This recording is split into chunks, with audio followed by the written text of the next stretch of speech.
Baik, bismillahirrahmanirrahim. Assalamualaikum warahmatullahi wabarakatuh. Pada pertemuan kelima ini kita akan membahas mengenai autoimun. Secara singkat, autoimun adalah kelainan sistem imun atau imunopatologi, di mana sistem imun kita kehilangan sifat toleransi terhadap antigen tubuh sendiri dan menyebabkan penghancuran antigen tersebut sehingga bisa menyebabkan kerusakan jaringan yang bisa berdampak lokal maupun sistemik yang tentunya nanti akan membahayakan jiwa manusia.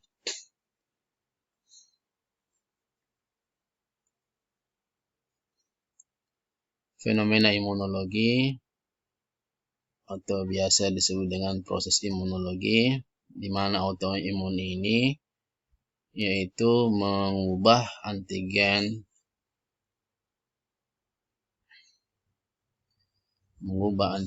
sel menjadi not sel, sehingga antigen sel ini dianggap sebagai antigen not sel sehingga terjadi respon terhadap antigen tersebut.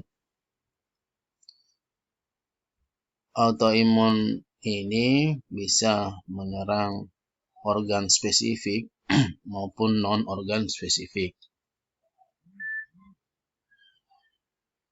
Nah, spektrum penyakit autoimun ini ada banyak.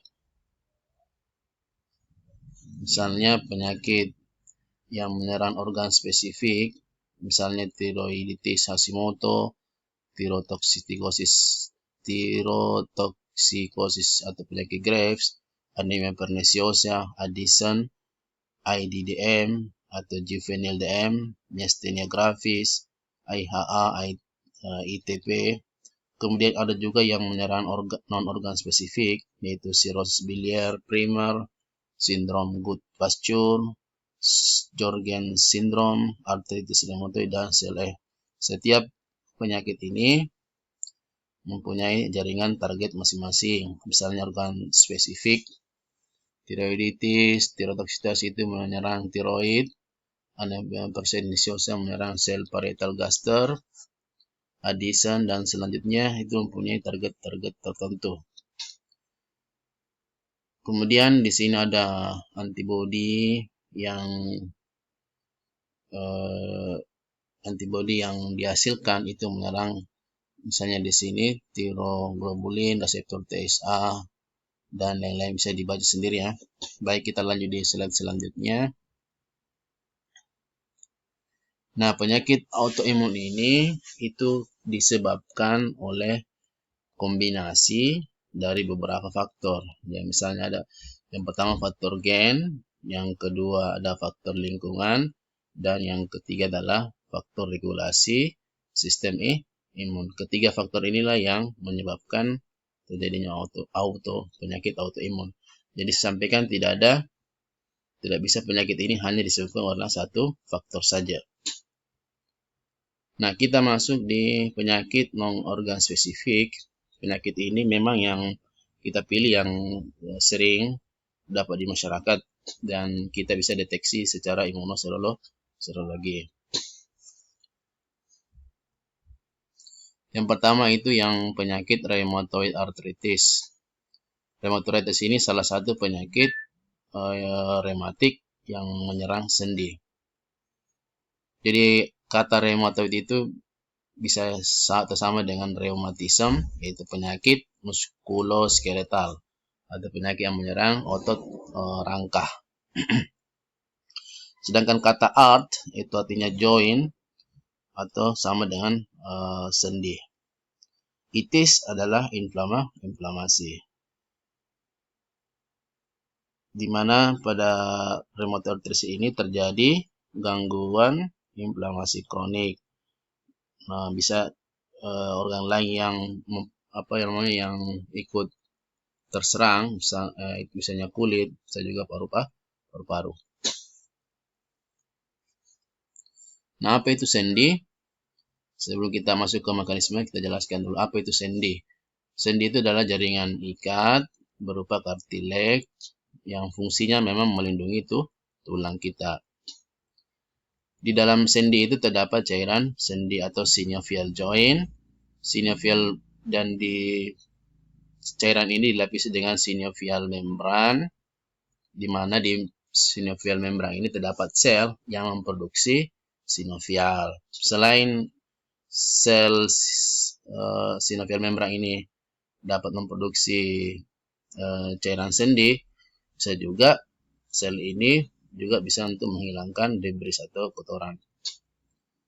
Di atas membran sendi,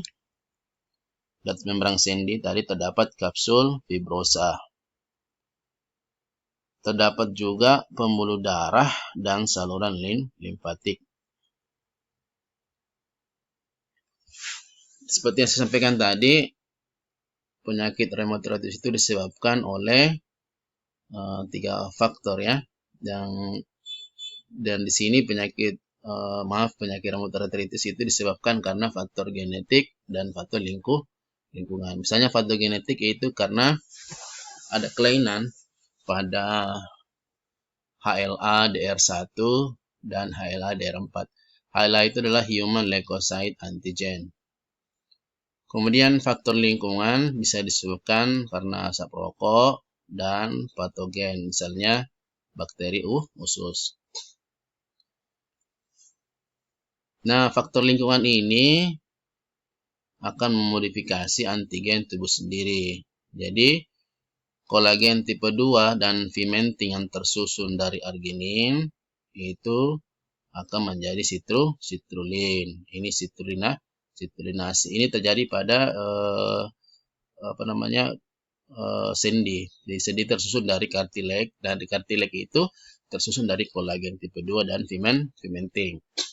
Nah, karena ada faktor lingkungan, maka penyusun dari jaringan ikat tadi atau kartilage tadi, yaitu kolagen tipe 2 dan vimentin, itu bisa berubah strukturnya. Yang tadinya arginin itu asam amino ya, menjadi citrulline. Itu namanya citrulinasi.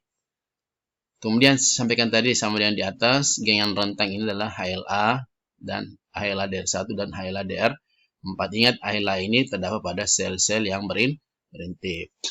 Apa yang terjadi selanjutnya? Citrulline tadi yang terbentuk dari arginin akan direspon oleh sel-sel dendritik dan makrofag. Sel dendritik tadi atau makrofag tadi menuju ke kelenjar limfa, kemudian presentasi ke CD4, kemudian CD4 menjadi T helper 2, kemudian merangsang sel B. Sel B ini menjadi sel plasma, maka terbentuklah autoantibody. Selain terbentuk autoantibody, juga terdapat sel T helper effector. Sel T helper effector yang berperan pada saat terjadi inflamasi. Autoantibody dan sel T helper effector dia akan menuju darah dan menuju sendi. Sel T helper effector ini akan mengeluarkan sitokin berupa interferon gamma dan IL-17. Apa yang terjadi? Sitokin ini merekrut monosit. Monosit nanti akan menjadi makrofag. Makrofag yang terekrut akan mengeluarkan sitokin IL-1, IL-6 dan TNF-alpha. Nah, ini yang sitokin IL-1, IL-6 ini dan TNF ini adalah sitokin yang menyebabkan terjadinya inflamasi. Kalau sudah terjadi inflamasi, maka terjadi kerusakan pada membran sinovial, yaitu terbentuk pannus. Pannus itu adalah jaringan ikat memang yang terbentuk di cairan sendi dalam sendi kita. Pannus dapat merusak kartilage dan tulang. Sel sinovial juga mengeluarkan protease yang menghancurkan kartilage.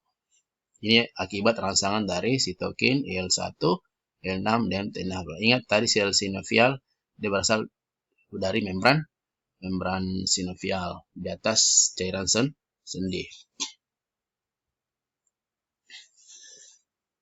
Selanjutnya, sel T helper akan mengikat osteoklas melalui ikatan rang L atau rang ligang dengan rang yang dapat merusak tulang. Kemudian terbentuk kompleks imun antara autoantibody, yaitu anti CCP, anti cyclic citrulline protein, anti citrulline protein dengan citrulline.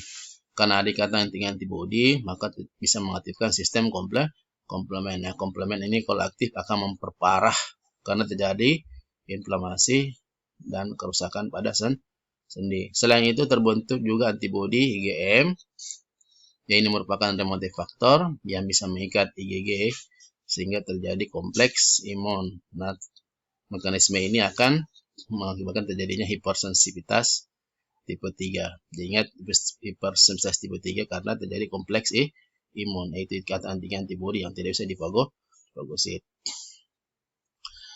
Kemudian inflamasi kronik, jika ini berlangsung lama dan terjadi kronik, maka terbentuk angiogenesis. Angiogenesis adalah terbentuk pembuluh darah baru. Apa yang terjadi?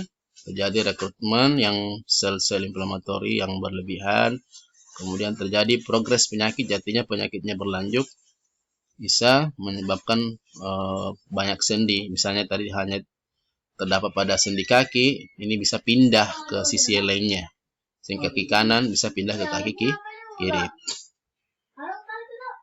Kemudian sitokin inflamasi tadi, L1, L6, dan TNF alfa tadi mempunyai efek masalah juga pada organ. Misalnya pada otak terjadinya demam, otot rangkap, penghancuran protein, kulit terbentuk nodul berisi makrofag, limfosit, dan nekrosis, pembuluh darah, plak ateromatosus, hati terbentuk epsidin, menyebabkan penurunan zat besi oleh penghambatan absorpsi dan terperangkap dalam makrofag sel hati. Kemudian di paru-paru, itu di bagian interstisium terjadi fibroblast atau scar tissue atau jaringan, semacam jaringan ikat, dan terjadi penurunan perubahan gas dan terbentuk cairan pleur atau cairan yang ada di paru-paru.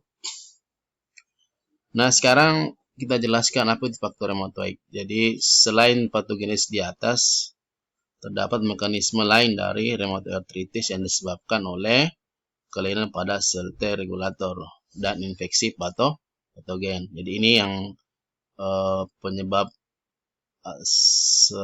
lain dari rheumatoid arthritis. Jadi antigen X tadi ini yang belum diketahui tapi diasosiasikan dengan infeksi virus Epstein-Barr. Ini akan menyerang sendi.